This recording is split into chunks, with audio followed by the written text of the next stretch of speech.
Selam ballarım. Bugün size Palmon Survival'da çoğu oyuncunun yaptığı kritik bir hatayı düzelteceğiz. Kamptaki üretiminiz yavaşsa veya savaşlardaki palmonlarınız rakiplerinize anlamsızca yeniliyorsa sorun muhtemelen palmon yetiştirme sisteminiz sadece bir şans oyunu sanmanızdır. Bugün o kusursuz genetiği nasıl kopyalayacağınızı, savaşlarda bu üretimde size devasa avantaj sağlayacak yenilmez palmonları tam olarak nasıl üreteceğimizi adım adım göstereceğim. Lafı uzatmadan taktiğe geçelim. Oyundaki kuluçka merkezine gidip yumurta açtığınızda her şey rastgele ilerler. Ancak kısaca mantığı şu, bazen hiç kullanmayacağınız, hatta çöp diyebileceğiniz düşük seviye bir mavi palmon inanılmaz derece güçlü, OP yani overpowered, aşırı güçlü özelliklerle doğabilir. Örneğin işte bu %10 defans veren, %10 can veren savaş özelliklerine sahip olabilir. Çoğu oyuncu bu düşük seviyede palmonu anında harcar. Ama bu büyük bir hata. Biz onu hemen kilitliyor favorilere ekliyoruz. Neden mi? Çünkü onu aslında ana kadroda kullanmak istediğimiz Palmo'nun ebeveyni olarak kullanacağız. Gelin bunu kamp üretimimizin üzerinde örneklendirelim. Bizim ekipman üretmek için yani Rhenium gibi kritik materyallere ihtiyacımız var ve bu işin ustası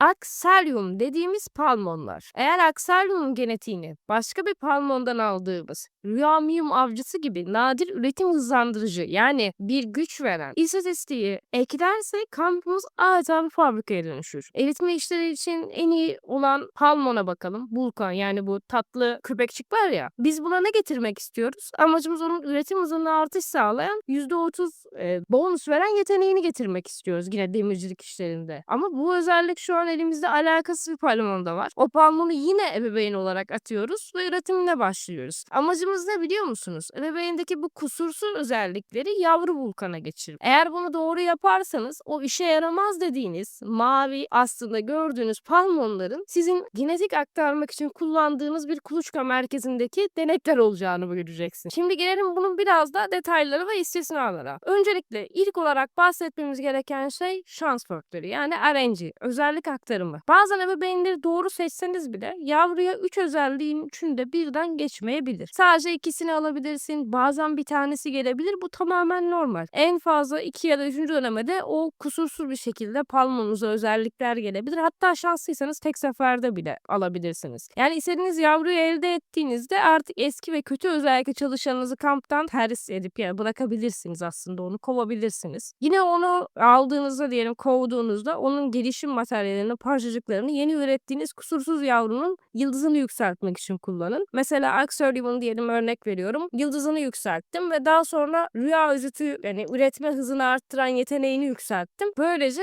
gerçekten palmonum bir fabrikaya dönüştü. Ya da savaş palmonuma özelliklerini getirdim. Savaşta daha fazla güçlendim. İkinci adama gelirsek hızlandırıcı yöntemi. Burada kritik nokta şu. Yani üretimi yaparken, kuluçka yaparken hızlandırıcınızı asla ve asla kampınızda çalışacak olan işte herhangi bir palmon üzerinde kullanmayın. Onların üremesi genellikle en SSR seviyediklerimiz 8 saat sürer ve bırakın gece ya da belki daha uzun sürebilir. Ben tabii ki 8 saati örnek olarak söylüyorum. Bu hızlandırıcılar bize ileride lazım. Nasıl başka mobil strateji oyunlarında bu hızlandırıcıların hepsini toplayıp herhangi bir gelişme için etkinliklerde kullanıp daha sonra etkinlikleri kazanmak ve oradan ödüller almak için kullanıyorsak Palmon'da da aynı mantık işliyor. Yani hızlandırıcınızı asla ve asla boş yere kullanmayın. Bu hızlandırıcıları kuluçka sisteminde harcamak yerine kuluçkayı çelenkleriniz olduğu sürece ki çelenki de elde etmek için günlük görevlerde belirli bir aşamaya kadar şu kutuları toplarsanız ve her gün o günlük görevlerin tamamını açarsanız size bir yerde çelenk verecek sürekli. Bunları almayı unutmayın. Bu şekilde yapıyoruz. Size bir noktadan daha bahsedeceğim. VIP 10 ve toplu yakalama taktiğinden. Şimdi haritada istiyoruz ki bazı urf dediğimiz güçlü o turuncu palmonları yakalamak istiyoruz. Buna bir rally başlattığınızda 20 AP'ye bir tane palmon yakalayabilirsiniz. Ama VIP 10 seviyesine ulaşırsanız oyun size diyor ki tek bir rally yaptığınızda ve o rally başarılı olduğunda 5 tane palmonu yakalayabiliyorsunuz elinizdeki uğur topu varsa. Bu da ne demek? 100 AP harcamak yerine biz 5 kere savaşmak yerine bir turda 5 tane palmon alabiliyoruz ki kaldı ki yakalama süreci biraz sıkıntılı olduğu için VIP 10 olmak bizim için önemli olacak. VIP 10 bizim için dönüm noktalarından biri olacak. Aktif bir ittifakta oynuyorsanız zaten VIP hem oradaki hediyeler kısmından geliyor ve biz de biriktirdiğimiz elmasları doğru zamanı geldiğinde VIP seviyemizi yükseltmek için kullanacağız. Özetlemek gerekirse, toparlamamız gerekirse hadi ben Gernimo ile özetleyelim. Güçlü genleri saklıyoruz. Düşük seviyeli bir Palmon olsa bile onları küçümsemiyoruz. Aşırı güçlü özelliklere sahip Palmonları ebeveyn yapmak için kitleyip onları güçlendiriyoruz. 2. Doğru eşleşme. İhtiyacın olan buff'ı yani üretim ya da savaş gücünü arttıran ekibi asıl kullanacağın Palmon'a aktarana kadar üretime devam et. Eski Palmon'u kov, yenisini geliştir. Geliştirmeyi unutma. Yıldızlarını yükselttiğinde onların özel yeteneklerini kullanabiliyorsun. Akselyum, Vulkan gibi. Bunlara dikkat et. Bu üretim arttıran ya da savaş gücünü arttıran yetenekler senin için önemli. 3. Zaman yönetimi. Hızlandırıcıları kamp işçilerine değil, efsanevi savaşçılara veya eyalet etkinlikleri gibi böyle gelecek şeylere saklayacağız. Onlardan da bahsedeceğim ilerleyen videolarda. Ayrıca enerjini koru. VIP 10'a ulaşıp tek seferde 5'li yakalama yaparak aksiyon puanından tasarruf edebileceksin. Bizim amacımız VIP seviyemizi yükseltmek. Bunu yaparken de dikkat ediyoruz. Bugünlük benden bu kadar. Bu şu anda Palmon'un aslında sistemelde yetiştirici yani kuluçka sistemini öğretmiş oldum. Umarım bu rehber işinize yarar. Palmon Survivor rehber videolarını beğeniyorsanız ve Palmon oynamak istiyorsanız benimle birlikte aramıza katılmayı unutmayın. Palmon'da şu anda hangi eyaletteyiz hemen ballarım bakıp size söyleyeyim eğer katılmak istiyorsanız. 225. eyaletteyiz. Çok fazla olmadı başlayalı. Sen de aramıza katılabilirsin. Oyunu beğendiysen seni de aramızda görmek isteriz. Videoyu beğenerek kanala abone olarak dilersen bana destek olabilirsin. Bir sonraki videomuzda görüşmek üzere ballarım.